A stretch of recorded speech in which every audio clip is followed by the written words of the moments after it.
జిల్లాలోని తంబళ్లపల్లె మదనపల్లెతో పాటు ఎక్కడికి వెళ్లినా పెద్దిరెడ్డి కుటుంబం కబ్జాలు చేశారనే ఆరోపణలే వినిపిస్తున్నాయని రాష్ట్ర వైద్య ఆరోగ్య శాఖ మంత్రి సత్యకుమార్ యాదవ్ తెలిపారు. జిల్లాలో పెద్దిరెడ్డి కుటుంబం పాపాలు ఒక్కొక్కటిగా బయటకు వస్తాయని సబ్ కలెక్టర్ కార్యాలయంలోని డాక్యుమెంట్లను కాల్ చేసే స్థాయికి దిగజారని మండిపడ్డారు. విచారణ జరుగుతోందని దోషులు తప్పించుకోలేరన్నారు. అటవీ శాఖ మైనింగ్ శాఖ లీజుకు ఇవ్వడంతో లక్షల కోట్ల భూములు తనవే అనే భ్రమలో పెద్దిరెడ్డి ఉన్నారని సత్యకుమార్ విమర్శించారు. పెద్దిరెడ్డి గారు ఆక్రమించింది ఎక్కడ?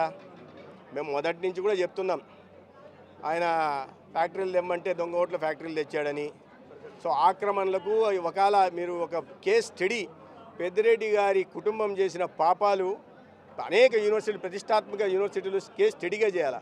ఇటువంటి మోసాలు, ఇటువంటి ఘోరాలు, ఇటువంటి పాపాలు, ఇటువంటి కబ్జాలు, ఇటువంటి అరాచకాలు ఒక కుటుంబం చేయగలదా రాజకీయాల్లో అనే విషయాన్ని వాళ్ళని కేస్ స్టడీగా తీసుకోవాల్సింది. వారు చేయని కబ్జా లేదు, వారు చేయని పాపం లేదు. అక్కడెందుకు తమ్మలపల్లి ప్రాంతానికి పోతే, మదనపల్లి ప్రాంతానికి పోతే ఎక్కడికి పోయినా కూడా కబ్జాలు చేశారు. చివరికి ఎంతకు బరితెగిచ్చారంటే వాళ్ళ పాపాలు బయటకు పడతాయని చెప్పి ఎంఆర్ఓ ఆఫీస్ని, దాంట్లో ఉన్న డాక్యుమెంట్లను కాల్ చేసే స్థాయికి దిగజారారు. విచారణ జరుగుతుంది, ఖచ్చితంగా దోషులు తప్పించుకునే ప్రసక్తి లేదు. గతంలో ఏమంటారు ఏం ఫైల్స్, మదనపల్లి ఫైల్స్ విషయంలో బయట అటవీ భూములు కూడా అటవీ శాఖ మంత్రిగా అంటే మీకు వాళ్ళకి ఏమనుకున్నారంటే ఫలానా శాఖ ఇస్తే ఆ శాఖకు సంబంధించినవన్నీ నా ఆస్తులే, మైనింగ్ ఇచ్చారు, ఈ రాష్ట్రంలో ఉన్న మైనింగ్లన్నీ నావే, అటవీ శాఖ ఇచ్చారు కాబట్టి అటవీ శాఖకి సంబంధించిన లక్షల కోట్ల భూములు నావే, ఇటువంటి భావనలో ఉన్నారు. బహుశా వారికి తెలియదేమో దాంట్లో